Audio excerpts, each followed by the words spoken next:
Bismillahirrahmanirrahim. Assalamualaikum warahmatullahi wabarakatuh.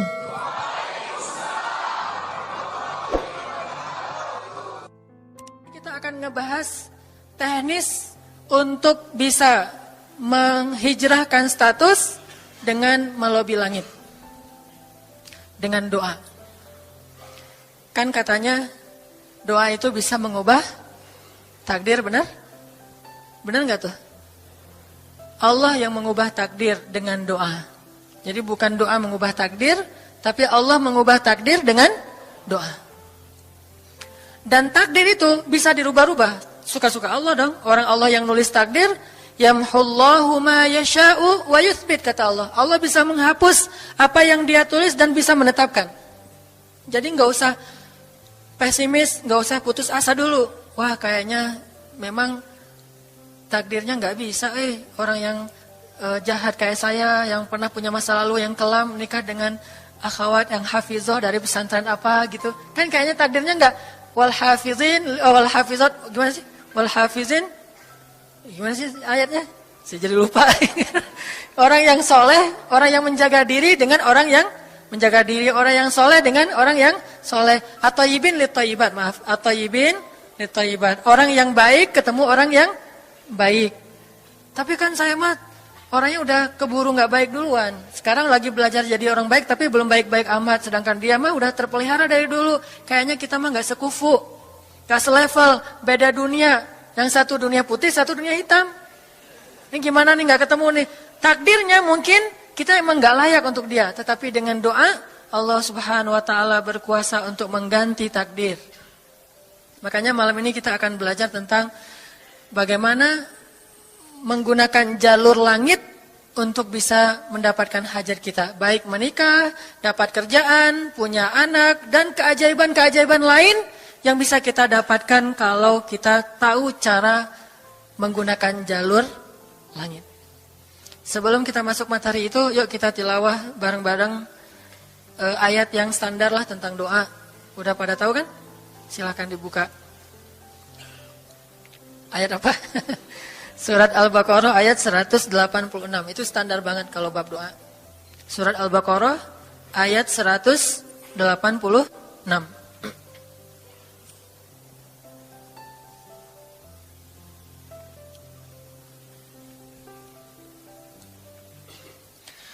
A'udzu billahi minasy syaithanir rajim. Enggak?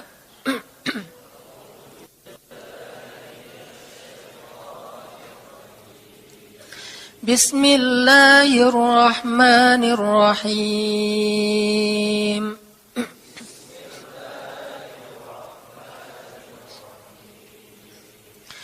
Wa idza sa'alaka 'ibadi 'anni fa inni qarib.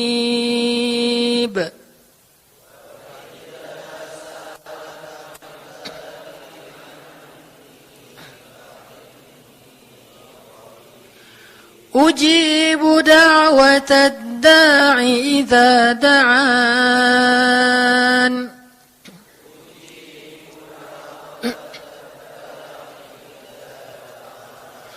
Falyastajibu li wal yu'minu bi la'allahum yarshudun.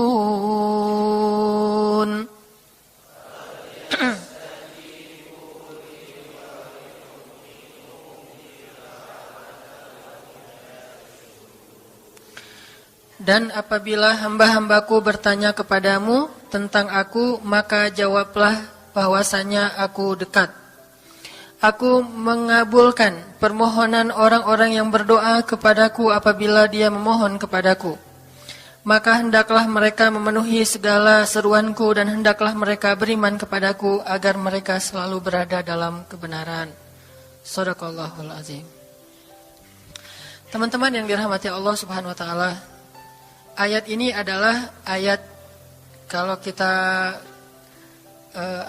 kasih judul ayat ini tuh janji Allah kepada orang yang berdoa.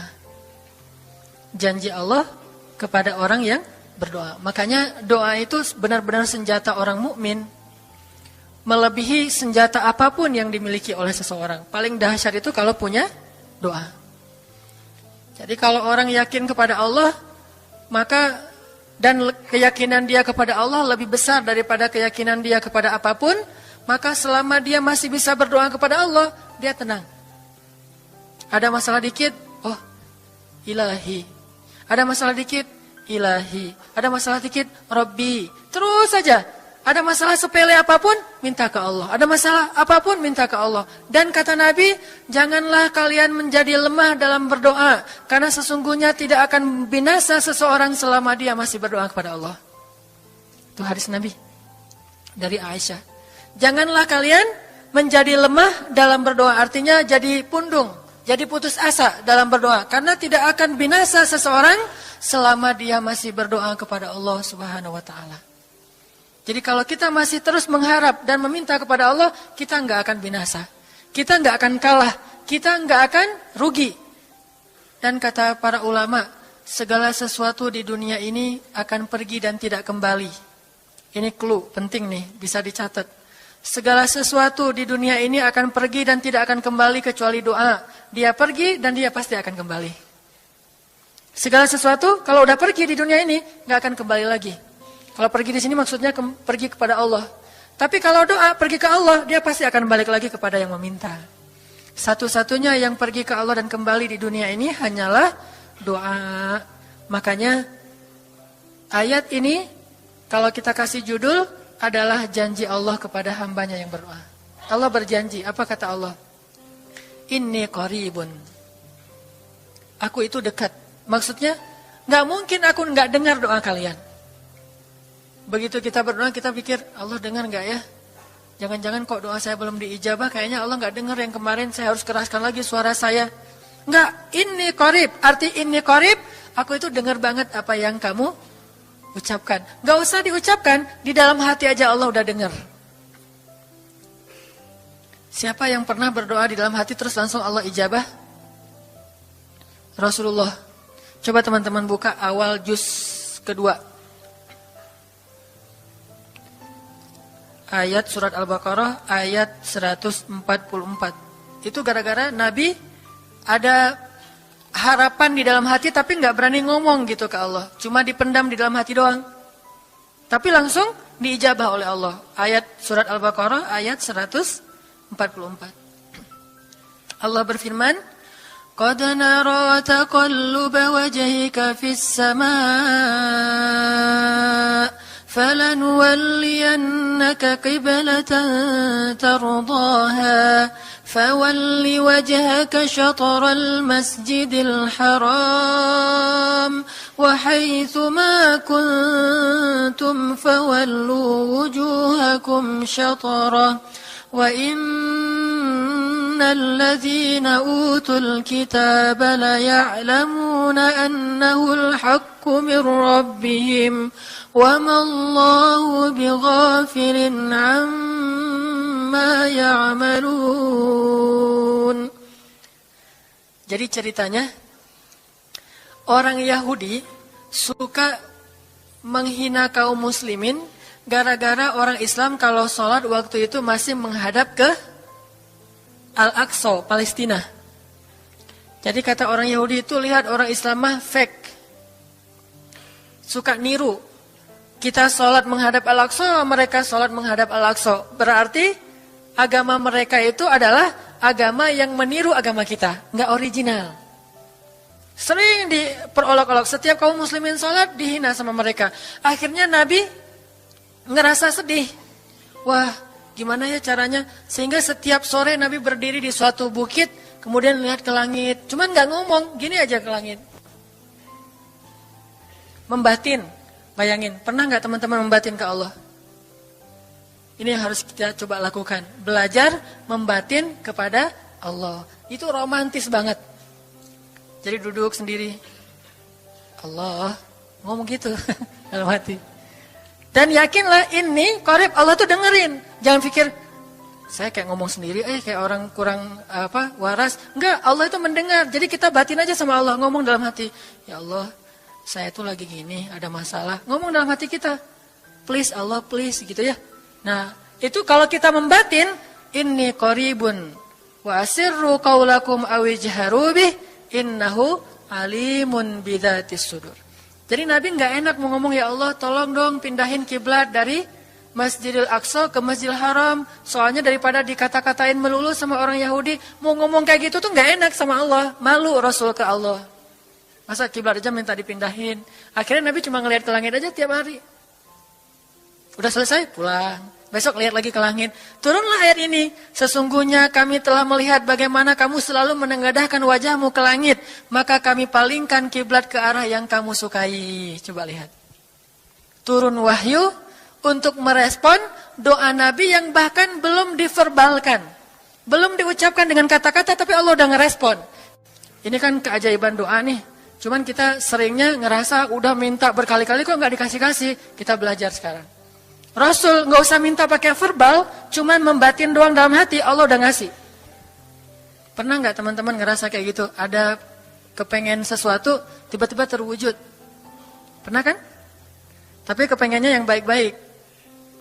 Pengen misalnya, aduh saya pengen banget umroh, cuman mau ngomong kayak gitu mah, saya mah orangnya kayaknya nggak mungkin bisa umroh kalau ngandalin harta. Orangnya nggak mampu, kerjanya juga pas-pasan, gimana mau umroh untuk makan aja susah. Tapi pengen banget dalam hati kita. Dan itu rindunya tuh rindu banget. Setiap kali ngelihat video atau tayangan di TV tentang umroh dan haji, menitikkan air mata. Saking kangennya ke Baitullah. Allah tahu itu dalam hati kita. Tiba-tiba ada jalan. Ada aja jalannya.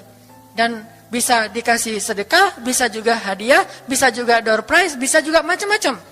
Pokoknya ada jalan aja, tiba-tiba bisa umroh. Dan saya sering banget membawa orang umroh. Di antara jamaah itu selalu ada 1 atau 2 orang yang umrohnya itu miracle, keajaiban dari Allah. Ketika saya cari tahu alasannya apa, ternyata emang dia dari dulu pengen banget umroh. Cuman gak bisa ngandelin hartanya, Allah kasih jalan yang lain. Bukankah Allah itu memampukan yang diundang, bukan mengundang yang mampu? Kan itu yang sering kita dengar kan? Allah tidak mengundang yang mampu, tetapi memampukan yang diundang. Kalau udah Allah undang, pasti mampu. Kalau Allah nggak ngundang, walaupun dia mampu nggak akan bisa. Jadi Allah bukan mengundang yang mampu, tetapi memampukan yang diundang. Sehingga kita kalau hati kita kayaknya pantas diundang, Allah undang tuh. Begitu juga dalam urusan rezeki. Aduh, saya pengen kerjaan yang kerjaannya itu lebih halal, lebih nyaman, bisa sholat berjamaah tepat waktu, ada waktu juga buat keluarga, bisa juga berdakwah ke teman-teman. Akhirnya membatin kita itu karena kuat banget, Allah wujudkan. Ini artinya Allah qaribun, Allah maha dekat. Sehingga kalau kita pengen doa kita itu powerful, belajar dari as-siqah billah. Tips pertama adalah as-siqah billah. Percaya deh sama Allah. Percaya sama Allah. Jangan berdoa dengan ragu-ragu. Kayak kita datang kepada seseorang untuk minjem duit, tapi kita ragu. Dia nih kayaknya orangnya susah kalau dipinjemin. Kalau minta dipinjemin gitu. Ini saya lagi ada masalah dikit nih. Boleh minta bantu nggak? Apa? Gimana ya ngomongnya? Susah ngomongnya tuh ragu-ragu gitu kan ya. Akhirnya kita ngomongnya tuh nggak enak, nggak nyaman, membuat dia juga ngasih ke kita juga ragu-ragu. Akhirnya nggak nyaman tuh hubungan kita sama dia. Tapi kalau kita yakin banget sama dia orangnya baik, kalaupun dia nggak ngasih dengan cara yang kita minta, kita yakin bahwa dia tuh pasti akan nolong kita. Sehingga kita akan curhat masalah kita itu dengan tulus. Bahwa kita punya masalah kayak gini-gini, bukannya kita mau minta-minta, cuman sifat dari manusia itu saling tolong-menolong, kita beritahu masalah kita. Dan kita yakin dia pasti akan nolong kita. Kalau nggak bisa ngasih duit, dia akan minta tolong kepada orang lain yang mungkin bisa membantu kita. Dia akan ngasih link. Dia akan memediasikan kita. Oh, aduh maaf ya saya juga lagi, sekarang lagi butuh uang. Ini lagi nabung-nabung juga. Sama, kita mah lagi sama-sama pengen hijrah status. Cuman, nih saya kenal ada temen nih yang dia alhamdulillah orangnya tuh suka banget bantu orang lain. Mungkin saya bisa merekomendasikan, saya bisa bantu kamu, ayo kita jalan bareng ngomong sama temennya. Pokoknya kita yakin dia bisa nolong. Nah kalau kita yakin, percaya sama Allah, Allah itu gak butuh perantara. Allah bisa nolong kita dengan cara apapun. Walaupun takdirnya udah ditulis, kamu tuh gak akan punya istri sampai meninggal dunia. Ya Allah masa gitu sih, gak akan punya istri. Ya Allah, tapi gimana masa saya mau hidup sendiri terus? Kamu gak akan punya istri kata malaikat teh.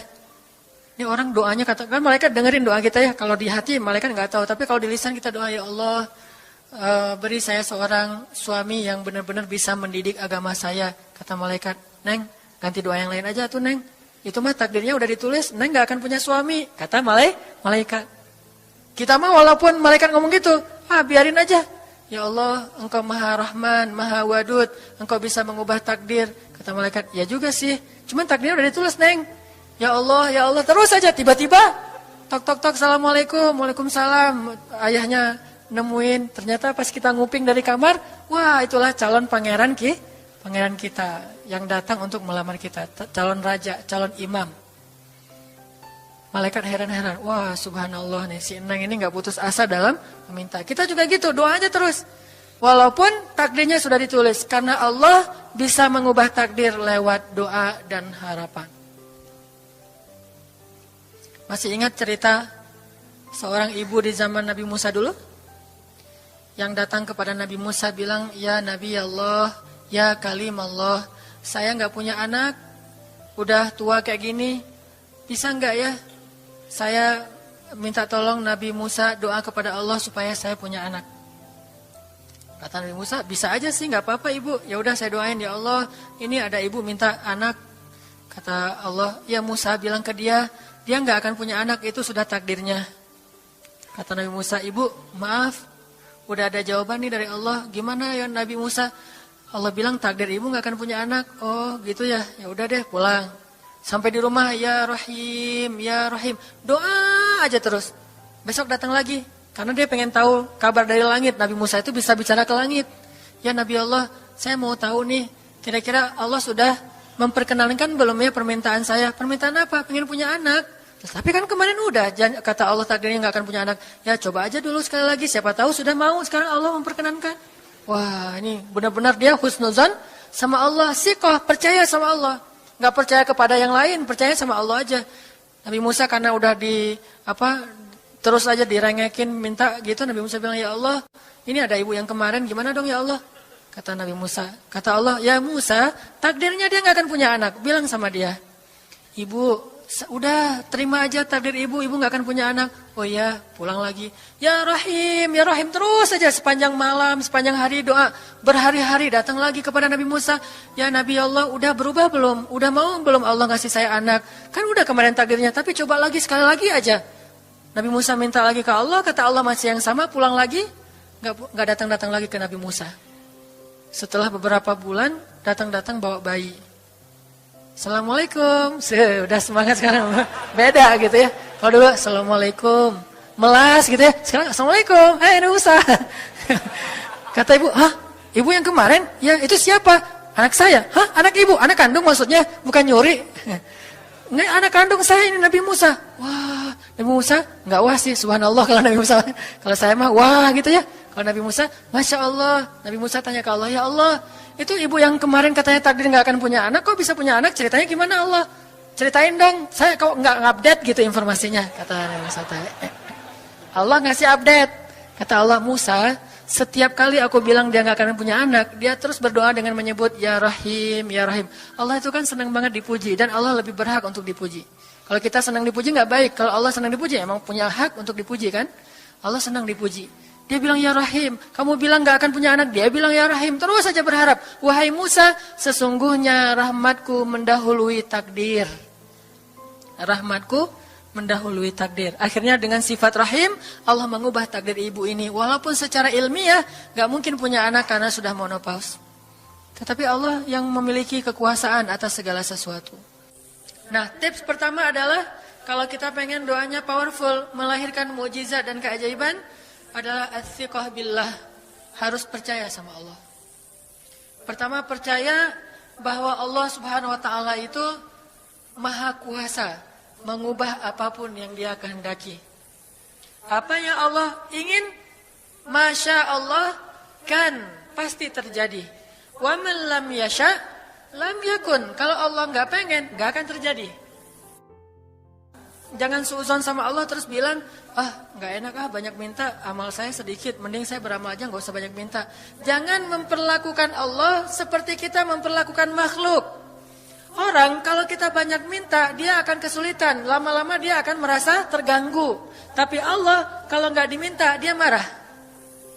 Manusia kalau kita minta banyak-banyak, dia marah. Allah kalau kita nggak minta, dia malah marah. Masya Allah ya, luar biasa. Allah tuh senang banget kalau hambanya meminta. Sehingga di antara hamba yang paling Allah cintai, di antara hamba-hambanya, hamba yang paling banyak menengadahkan wajah dan telapak tangannya. Ilahi, ilahi. Minta sama Allah, Allah tuh suka banget diminta. Orang yang suka meminta itu bahasa Arabnya awwahun. Inna Ibrahim la'awwahun halim. Ibrahim itu hamba yang awwahun halimun. Awwah, halim. Halim itu artinya menahan amarah. Awwah, da'a. Da'a artinya banyak berdoa. Kalau da' itu berdoa. Kalau da'a, senang banget doa. Ada masalah dikit, ilahi, Rabbi. Ngadu aja ke Allah, manja gitu. Dan Allah tuh senang banget dengan hamba yang kayak gitu. Sehingga sampai Nabi mengatakan, mintalah kepada Allah walaupun cuman garam. Garam aja minta ke Allah. Sepele banget masalah kita. Ya Allah, mudah-mudahan nanti nggak macet ya. Minta sama Allah. Kok macet ya Allah? Ya biar kita sabar. Udah tahu jam macet berangkatnya telat gitu ya. Jangan salahin Allah. Tapi minta bilang, biasakan kita tuh komunikasi sama Allah dengan manja. Ya Allah, mudah-mudahan saya bisa jawab ujiannya. Udah belajar sih ya Allah, cuma nggak tahu kan semuanya di tanganmu. Minta ke Allah. Bismillahirrahmanirrahim. Makan ya Allah, ini rezeki darimu. Makasih ya, makan. Kalau bahasa lainnya makasih, alhamdulillah. Alhamdulillahilladzi at'amani hadza wa razaqanihi min ghairi haulin minni wala quwwah. Hafal tuh? Kalau enggak hafal, udah aja bismillah lah. Alhamdulillah gitu. Bismillah ya Allah, Masya Allah ini rezeki darimu. Udah selesai makan, udah sendawa gitu.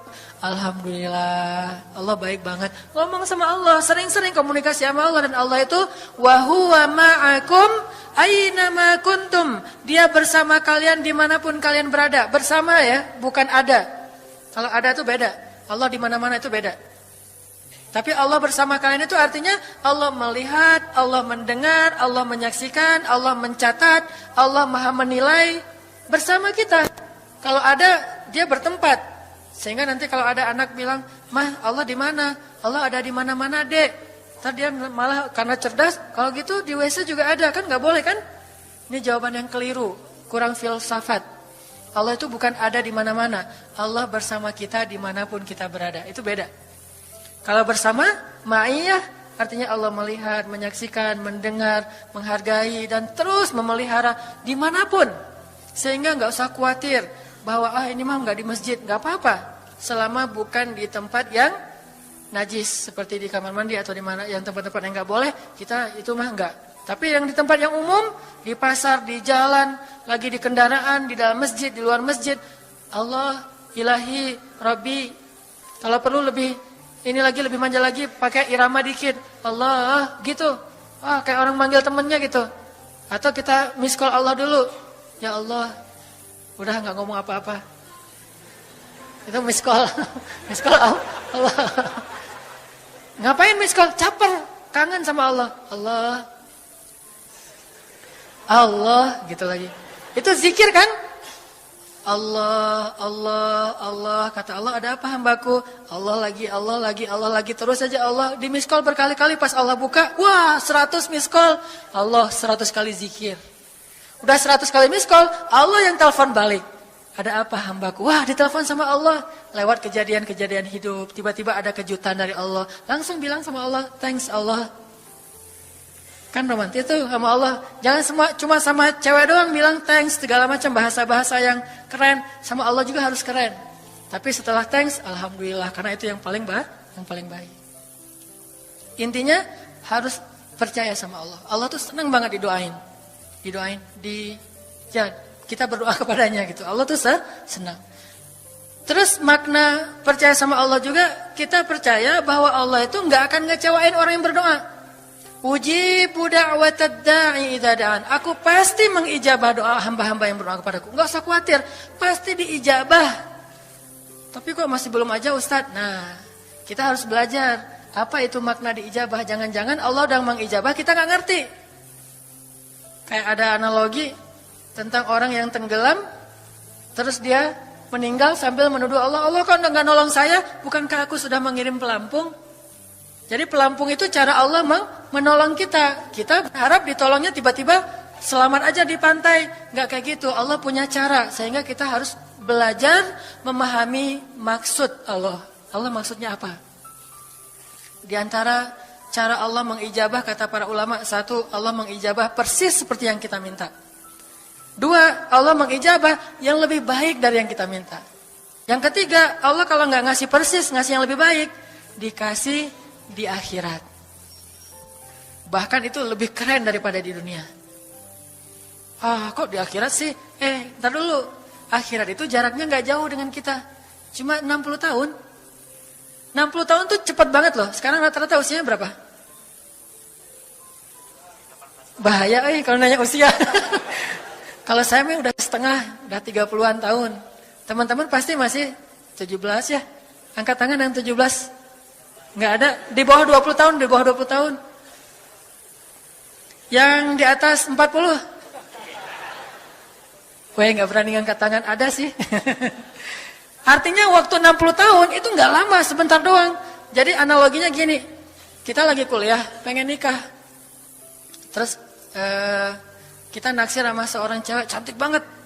Dan saking cantiknya, sampai kita cuma bisa bermimpi. Wah. Saking cantiknya kayaknya nggak mungkin banget buat kita.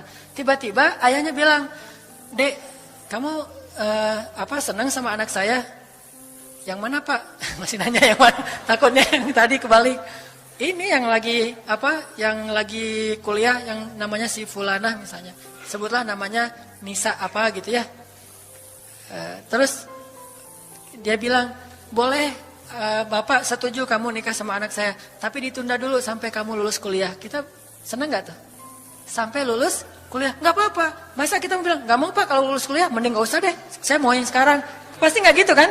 Karena kita tahu ini cantik banget, keren banget, soleha banget, idola banyak cowok-cowok di kampus, dikasih buat kita. Syaratnya cuma satu, tunggu lulus kuliah 4 tahun lagi. Pasti kita akan sabar banget menanti itu. Gak mungkin kita bilang, Pak, Bapak kalau nawar yang serius dong. 4 tahun mah lama tuh Pak. Yang kedua, tips supaya doa kita powerful. Kalau doa sama Allah itu yang romantis. Bahasa Arabnya munajat. Curhat sama Allah. Dan doa itu ibadah, bukan sekedar permintaan, bukan cuma request, tapi ibadah. Jadi kalau orang rajin doa sama Allah itu akrab sama Allah. Dan kalau akrab jadi romantis sama Allah. Enak gitu, hubungannya dengan Allah tuh adem banget, nyaman banget. Pas dia berdoa, Ilahi, gini ngomong. Kayak Nabi Zakaria yang tadi di surat Maryam, pas sholat rakaat kedua. Apa kata Zakaria? Ini bentuk curhatnya Zakaria. Qala rabbi inni wahanal azmu minni washta'ala ar-ra'su shayba wa lam akun bidu'aika rabbi syaqiyya. Nabi Zakaria doa romantis, suaranya pelan. Wadhkur fil dzikru rahmati rabbika 'abdahu Zakaria idz nada rabbahu nidaan khafiyya. Nidaan khafiyya. Zakaria itu kalau doa tuh lirih banget suaranya. Lembut banget. Jadi duduk sendiri, Ilahi ya Allah. Bersenandung seperti Nabi Daud. Romantis sama Allah, bukan ya Allah, itu mah doa khusus untuk perang itu mah. Doain Palestina, doain Suriah itu harus tegas. Kayak Nabi kalau berdoa itu dengan menelunjuk. Kadang Nabi mengangkat tangan, kadang Nabi mengangkat kedua tangan sampai tinggi, kadang Nabi nggak mengangkat tangan, kadang Nabi memakai telunjuk. Semuanya itu sunnah. Jangan kita saling debat masalah, oh nggak boleh angkat tangan. Kadang Nabi mengangkat tangan, kadang Nabi tidak mengangkat tangan, kadang Nabi malah menunjuk gini. Kalau urusannya bab perang, biasanya gini. Ya Allah, bukan nyuruh Allah ya. Beda kesannya nunjuk Arab dengan nunjuk Indonesia. Kalau Arab, ngapain lo nunjuk gue? Kan gitu ya. Kalau Allah mah nggak kayak gitu. Allah pakai bahasa Arab, jadi pakai filsafat Arab. Nunjuk itu maknanya sangat berharap dan tegas gitu. Jadi kita doa pelan, Ya Ilahi, Inni wahanal azmu minni washta'ala ar-ra'su shayba wa lam akun bidu'aika rabbi syaqiyya. Ya Allah, tulang saya sudah lemah, rambut saya sudah beruban semuanya, tidak ada satu helai pun yang hitam. Tapi saya belum pernah berputus asa dari berdoa kepadamu ya Allah. Ini namanya curhat. Wa inni khiftul mawaliya min warai. Ya Allah, saya takut banget kalau saya meninggal tidak ada yang meneruskan dakwah saya, sedangkan Bani Israel itu mudah tergelincir. Fahabli min ladunka waliya. Ya Allah, beri saya seorang anak walaupun istri saya sudah mandul, tapi saya terus berharap kepadamu ya Allah. Ya Allah, please gitu. Waj'alhu rabbi radiyya. Ya Allah, jadikan anak itu yang sangat engkau ridhoi. Minta Nabi Zakaria ke Allah. Tiba-tiba dapat kejutan. Ya Zakaria, inna nubashiruka bi ghulam. Wahai Zakaria, bergembiralah, kamu akan punya seorang anak laki-laki. Itu hasil curhat ke Allah. Langsung Allah kasih nama. Ismuhu Yahya lam naj'al lahu min qablu samiyya. Namanya Yahya, kata Allah. Jangan cari lagi di Google. Udah ada namanya tuh, nggak perlu lagi nyari di googling gitu nama yang bagus apa gitu kan ya. Lagi serius-serius. Ismuhu Yahya, itu sebaik-baik nama, namanya datang dari langit. Ismuhu Yahya lam naj'al lahu min qablu samiyya. Belum pernah ada anak sesoleh dia di muka bumi. Wah, ini first nih, anak paling soleh. Terus kata Allah, wa hananan, anaknya lemah lembut, wa zakatan, anaknya suci, wa taqiyya, anaknya bertakwa, namanya Hanan At-Taqi.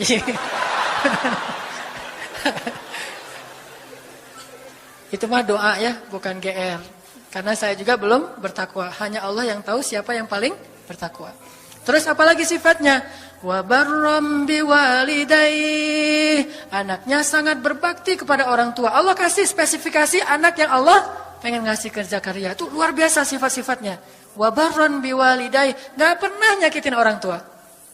Walam yakun jabbaran 'asiyya, enggak pernah berlaku kasar, tidak pernah bermaksiat, enggak pernah berdosa tuh Yahya. Wassalam, Allah menjaga dia. Wassalamun 'alaihi yauma wulida, Allah jaga dia ketika dia lahir. Wa yauma yamutu, ketika dia wafat. Wa yauma yub'atsu hayya, ketika dia dibangkitkan. Wah, ini dijamin dunia akhirat sama Allah. Hasil munajat. Allah kasih kejutan yang paling istimewa. Makanya bermunajatlah kepada Allah. Ya Allah, titikan air mata, ngomong sama Allah masalahnya apa. Ya Allah, saya pengen nikah banget. Bukan apa-apa ya Allah, saya pengen punya keturunan yang soleh-solehah. Saya pengen sholat berjamaah waktu tahajud. Saya pengen diimami oleh seorang imam yang baik bacaannya, yang soleh. Saya pengen mendidik anak saya berdua dengan pasangan saya. Saya pengen, yang baik-baik sebutin. Pengennya kita, hajat kita itu apa? Cuman ya Allah, saya kurang modal. Ngomong Allah kayak gitu. Gak apa-apa pakai gaya-gaya kita sendiri. Gaya Sunda, gaya apa, bebas lah. Ya Allah, kurang modal banget. Gimana nih ya Allah? Tapi kan engkau maha kaya ya Allah. Bilang gitu. Dan Allah akan mengatakan, lihat hambaku memujiku. Kan kayak kita bilang, Alhamdulillahi Rabbil Alamin. Allah bilang, hambaku memujiku. Ar-Rahmanir-Rahim, hambaku mengagungkanku. Maliki Yaumiddin, hambaku gimana sih hadisnya tuh? Kan gitu kan ya. Allah merespon setiap ucapan hambanya. Jadi kita bilang, tapi kan engkau maha kaya ya Allah. Oh iya benar. Cuman saya belum juga nemu siapa calonnya ya Allah. Nah, tapi kan engkau maha tahu ya Allah. Oh iya. Nanti Allah tiba-tiba dalam mimpi disebutin gitu. Wah, jelas spesifikasinya, wajahnya kayak gini, senyum-senyum ke kita di dalam mimpi gitu ya. Terus kasih kartu nama. Pas kita bangun ternyata kartu namanya ada di tangan kita. Cie, kayak di film. Bisa gitu. Tiba-tiba ke-save di HP kita ada nama yang saya perasaan nggak pernah nge-save nomor ini deh. Malaikat yang nge-save. Itu semuanya mukjizat dari Allah. Nggak usah khawatir. Allah punya cara. Tadi mah walaupun herai, tapi sebetulnya pesannya adalah Allah itu punya banyak cara untuk menolong hambanya. Tidak usah kita atur gimana caranya. Bukan kita yang mengatur caranya, kita hanya bermohon kepada Allah. Allah yang punya sekian banyak cara. Allah bisa pakai cara ilmiah, bisa cara yang tidak ilmiah, bisa cara yang berlawanan dengan ilmiah. Ilmiah itu kan ciptaan Allah. Jadi jangan mengukur dengan logika kita. Tapi mengikhtiar dengan logika kita harus. Kalau ikhtiar harus ilmiah. Tapi kalau iman gak perlu ilmiah. Sakit, ikhtiarnya ke dokter. Tapi yakinnya gak boleh yakin sama dokter. Ikhtiarnya seilmiah mungkin. Tapi imannya gak boleh ilmiah, rabbaniyah. Allah berkuasa dengan ilmiah, tanpa ilmiah, bertentangan dengan ilmiah. Allah bisa menciptakan seseorang dari ayah dan ibunya. Bisa tanpa ayah tapi punya ibu doang seperti Isa. Atau bisa gak punya ayah, gak punya ibu seperti Adam. Allah bisa menciptakan onta dari induknya, bisa keluar dari batu seperti untanya Nabi Soleh. Allah maha kuasa, makhluk tidak kuasa. Minta sama Allah dengan harapan-harapan yang indah, munajat. Ini sekarang coba kita dengar bagaimana munajatnya Nabi ketika pulang dari Taif. Nabi itu kan sedih banget pulang dari Taif. Luar biasa dihinanya oleh orang-orang Taif. Di antara penghinaan orang Taif yang masih terekam oleh sejarah itu, orang Taif mencemooh Nabi dengan mengatakan, emangnya benar kamu itu, emangnya benar Allah mengangkat kamu jadi Nabi? Itu penghinaan, dihina gitu. Muhammad, beneran gitu Allah mengangkat kamu jadi Nabi? Kayak gak ada orang lain, kata orang Taif. Terus ada lagi yang bilang, Muhammad, kalau kamu itu seorang Nabi, saya tidak berani ngomong sama kamu, nanti saya terkutuk. Tapi kalau kamu bukan Nabi, pendusta, ngapain juga saya ngomong sama kamu? Jadi mending gak usah ngomong aja, daripada ngomong dengan pendusta. Intinya dia gak mau ngomong sama Nabi, tapi meracau. Dia bilang, kalau kamu Nabi, kalau saya berdebat kamu, saya akan dikutuk. Kalau kamu bukan Nabi, berarti kamu pendusta. Ngapain juga saya berdebat sama kamu, menghina. Ada yang bilang, hei Muhammad, pergi kamu. Jangan dekat-dekat dengan kampung kami. Disuruh anak kecil mengusir Nabi, bayangin. Bagi orang semulia Rasulullah, diusir oleh anak kecil, dikejar-kejar pakai batu kerikil, dilemparin. Itu luar biasa, berat banget perasaan beliau. Sama anak kecil, sama perempuan, sama budak-budak. Yang laki-lakinya tuh hanya bersorak di belakang. Perempuannya bagi orang Arab dihina oleh perempuan, itu luar biasa penghinaannya. Makanya di Mesir, pengalaman saya ketika di Mesir, orang Mesir itu paling takut sama cewek. Di pasar kalau ada ibu-ibu yang belanja, Mang bungkusin yang ini, dibungkusin. Nggak jadi deh, yang itu aja.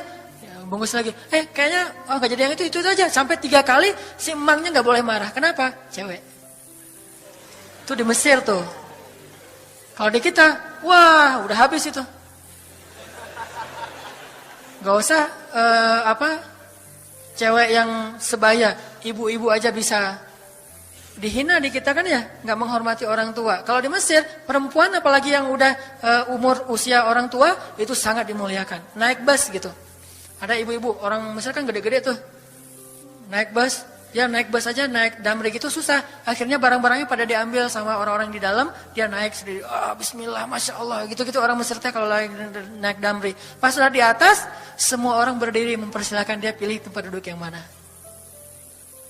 Itu budaya yang mungkin di Singapura juga pas saya ke Singapura kayak gitu. Tapi kok di Indonesia agak-agak jarang nih. Sering ada laki-laki muda duduk di halte atau di mana tempat-tempat umum. Sementara di sebelahnya ada ibu-ibu yang gendong anaknya. Tapi nggak ada tempat duduk. Di mana rasa malu dan rasa penghargaan terhadap perempuan. Makanya kalau sampai seorang ribut dengan perempuan di tempat umum. Itu di Mesir aib banget. Jadi kalau kita ramai sama seorang cewek atau seorang ibu-ibu di tempat umum. Pasti orang-orang Mesir akan marahin kita. Nggak marahin dia. Walaupun dia yang salah. Ya aib kata orang Mesir. Aib jangan kayak gitu, aib jangan kayak gitu. Tapi kalau kita berantemnya sesama laki-laki, dia akan bilang sallu ala nabi, selawatlah kepada nabi. Kayak gitu cara mendamaikan pertengkaran di Mesir. Dan menurut survei kecil-kecilan saya, orang Mesir itu paling sering bertengkar di bus kalau lagi bulan puasa. Lapar soalnya. Itu sering banget, asal bulan puasa ramai di bus. Wah, orang Mesir kan suaranya kencang ya, kayak singa gitu. Wah, ramai di jam 2 orang. Akhirnya yang lain bilang, sallu ala nabi. Langsung, sallallahu alaihi wasallam. Lagi. Tapi dia sempat salawat dulu. Kalau di kita kan, apaan sih? Nggak ada hubungannya juga, nggak nyambung, keles gitu. Kalau di Mesir mereka paham. Kalau dibilang nabi, langsung mereka menghargai sallallahu alaihi wasallam. Terus marah lagi. Ya amin, sallu ala nabi, sallallahu alaihi wasallam. Lagi. Kadang-kadang saking marahnya, selalu ala nabinya sambil marah-marah. Sallallahu alaihi wasallam, saya bilang juga. Jadi sampai ada yang bertengkar dua orang, disikapin dengan bijak. Orang Mesir kalau marah tuh suka bilang keledai. Ya Ahmar, wahai keledai gitu. Terus yang orang bijak ini kayaknya educated dosen gitu kayaknya, dia bilang, memangnya ada keledai selain engkau di sini? Terus dia bilang, nggak ada. Ada. Apapun jawabannya salah. Memangnya ada keledai selain kamu di sini? Kalau dia bilang nggak ada, berarti emang kamu sendiri. Kalau dia bilang ada, berarti kamu juga keledai. Cerdas ya, luar biasa nih di Mesir. Saya dapat banyak luar biasa pengalaman. Intinya apa? Perempuan yang mengusir Nabi di Taif, perempuan, anak-anak, budak. Coba, gimana perasaan Nabi? Itu benar-benar nelangsa banget, sedih banget. Begitu turun dari Taif, Nabi SAW kemudian istirahat, habis dikejar-kejar dari pagi sampai sore di kebun kurma. Nabi lagi istirahat, terus Nabi berdoa. Nih doanya saya bacain ya. Wahai Robku, kepada engkaulah aku adukan kelemahan tenagaku dan kekurangan daya upayaku.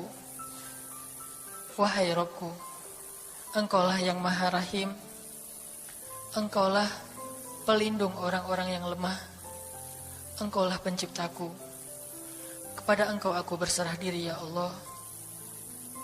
Kepada musuh, kepada siapa engkau akan menyerahkanku ya Allah?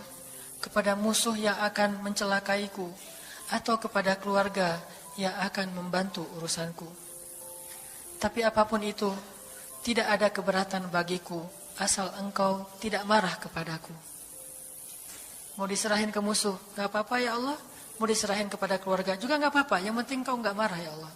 Ini bahasa Nabi. Terus Nabi bilang,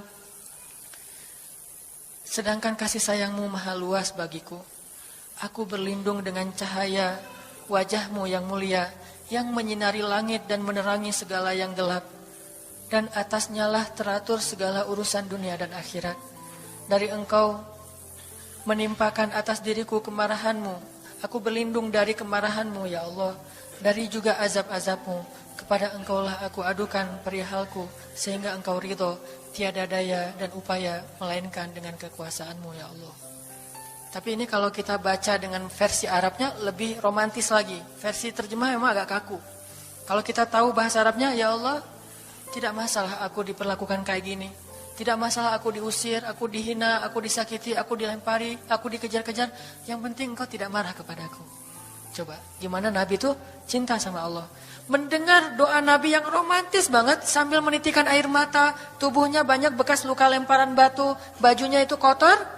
Malaikat itu sampai gak tega. Sampai Jibril turun. Wahai Muhammad, kata Jibril. Ya Rasulullah, wahai kekasih Allah, kata Jibril. Allah maha mengetahui apa yang telah terjadi pada dirimu terhadap orang-orang ini.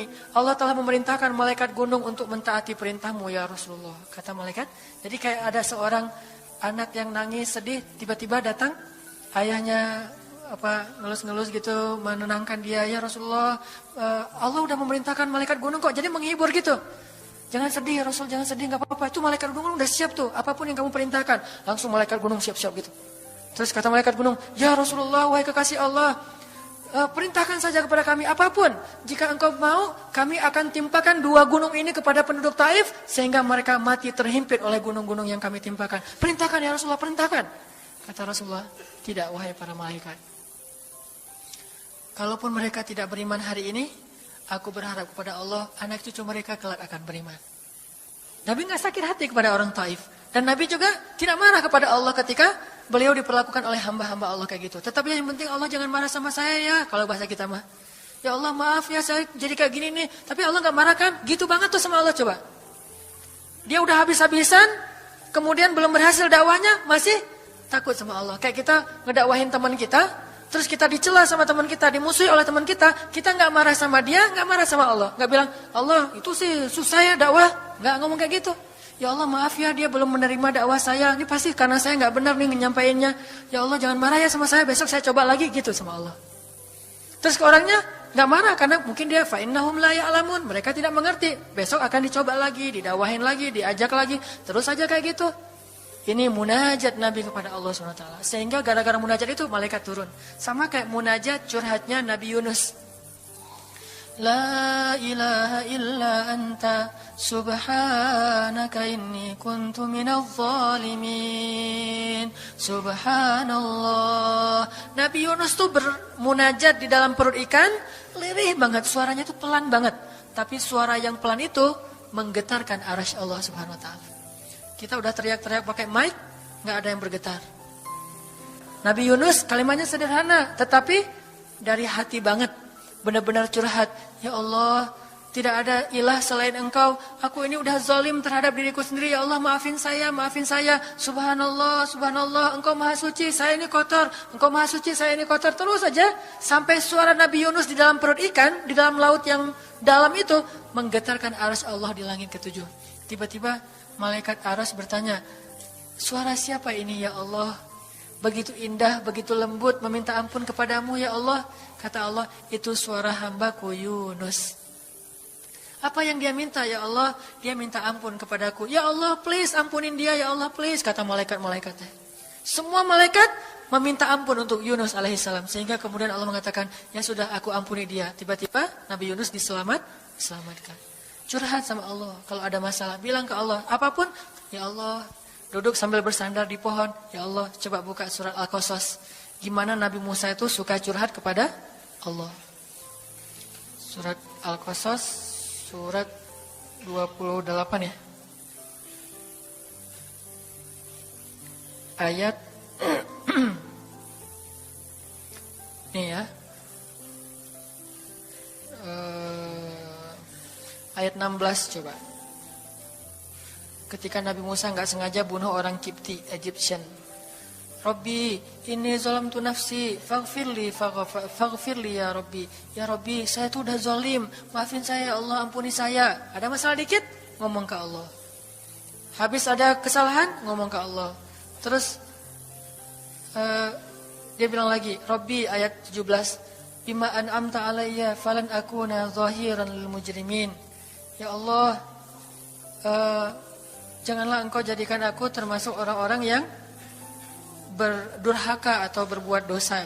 Udah. Terus ada masalah lagi. Nabi Musa diusir dari Mesir, dikejar-kejar sama tentara Firaun di ayat 21. Apa kata Musa? Rabbi, najjini minal qaumiz zalimin. Ya Rabbi, selamatkan saya dari orang-orang yang zalim. Ngomong lagi ke Allah. Udah Nabi Musa pergi sekarang. Kemana perginya? Dari Mesir ke Yordania, Madian kalau bahasa dulu. Pergi tuh. Begitu pergi ke Madian, bilang lagi ke ayat 22. Asa Rabbi ayyahdiyani sawa asabil. Mudah-mudahan Allah kasih saya jalannya. Ya Allah, tunjukin dong saya jalan harus kemana nih. Saya nggak tahu harus kemana larinya. Allah tunjukin. Jalan sampai ke Madian. Begitu udah selesai adegan menolong dua orang perempuan yang sedang memberi minuman ternak. Nabi Musa capek kan? Udah seharian jalan. Kemudian kurang makanan. Sendiri nggak jelas negeri yang beliau tuju. Akhirnya beliau bersandar di sebuah pohon. Di ayat 24. Terus beliau mengatakan, Rabbi, inni lima anzalta ilayya min khairin faqir. Ya Allah, saya butuh banget kebaikan darimu ya Allah. Saya sekarang lapar, saya haus, saya nggak punya tempat tinggal. Saya sangat butuh kepada kebaikan darimu. Bilang ke Allah, tiba-tiba habis doa kayak gitu, datanglah cewek itu dengan malu-malu kan. Ayat berikutnya, ternyata cewek itu adalah bakal jadi istri Musa. Jadi kalau ada apa-apa bilang ke Allah.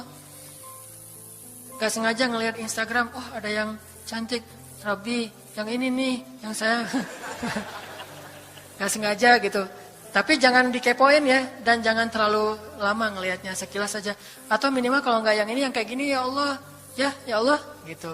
Ngomong nanti ketika selesai sholat. Makanya banyak-banyak doa sama Allah. Dan yang romantis, yang lembut, banyak-banyak berzikir. Jadi sebelum doa itu tasbih dulu. Tasbihnya dengan bahasa yang kita nyaman. Subhanallah, subhanallah boleh. Atau dinyanyikan juga nggak masalah dengan suara yang baik. Bukankah Nabi menyuruh kita menghiasi Al-Quran itu dengan suara kita? Dan diantara isi Al-Quran adalah zikir. Kita bisa bilang Subhanallah, Subhanallah, Subhanallah. Coba kayak gitu malam hari sendiri. Pasti orang yang lewat dekat rumah kita bakalan lari gitu ya, dikirain ada soal. Malam hari zikir di kos-kosan gitu, pada teman-teman pada kabur semuanya. Dikirain ada yang gentayangan. Subhanallah, subhanallah, subhanallah. Jadi kalau teman-teman bersiul, bersiullah dengan zikrullah. Daripada kita bersiul dengan lagu-lagu yang misalnya hanya irama biasa kan ya. Saya udah gak hafal ya lagu-lagu terbaru. Yang dulu-dulu mah yang saya tahu paling kau hancurkan hatiku, hancurkan. Nah gitu aja bersiulnya di mobil, kau hancurkan hatiku. Mending kita subhanallah, subhanallah, subhanallah, subhanallah, subhanallah, subhanallah. Biasain aja bersiul dengan nama Allah. Itu namanya miskolin Allah. Sehingga nanti Allah akan melihat, wah ada hambaku nih menyebut-nyebut nama aku kan di miskol tuh, caper dulu. Udah gitu baru ya Allah, baru minta sama Allah. Jadi, kalau kita mau munajat, mau romantis, mau curhat sama Allah, sebut nama Allah, agungkan kebesaran Allah, berselawat kepada kekasih Allah, yaitu Rasulullah Sallallahu Alaihi Sayyidina Muhammad. Mau pakai Sayyidina mangga, enggak pakai Sayyidina mangga. Yang penting jangan ribut bab Sayyidinanya. Mau doa aja, enggak ada tuh Sayyidina, rame kan? Gak berdoa ada, jadi debat kan ya? Komen, udah aja enggak apa-masalah. Mau pakai Sayyidina mangga, enggak pakai Sayyidina juga, enggak masalah. Tergantung mazhab. Ada yang nyaman harus pakai Sayyidina karena saya cinta sama Rasulullah. Ada yang nyaman saya justru karena cinta sama Rasulullah gak mau nambah-nambah kayak gimana Nabi mengucapkan aja. Mangga. Yang penting salawat. Allahumma sholli ala Muhammad. Allahumma sholli ala Sayyidina Muhammad. Baru minta, ya Allah saya lagi ada masalah. Gini nih ya Allah. Sebutin, curhat sama Allah. Dengan demikian doa kita akan diijabah insya Allah. Tapi ini baru berapa nih? Baru 2 ya. Ada beberapa tips untuk doa yang powerful. Insya Allah ini akan kita lanjutkan pada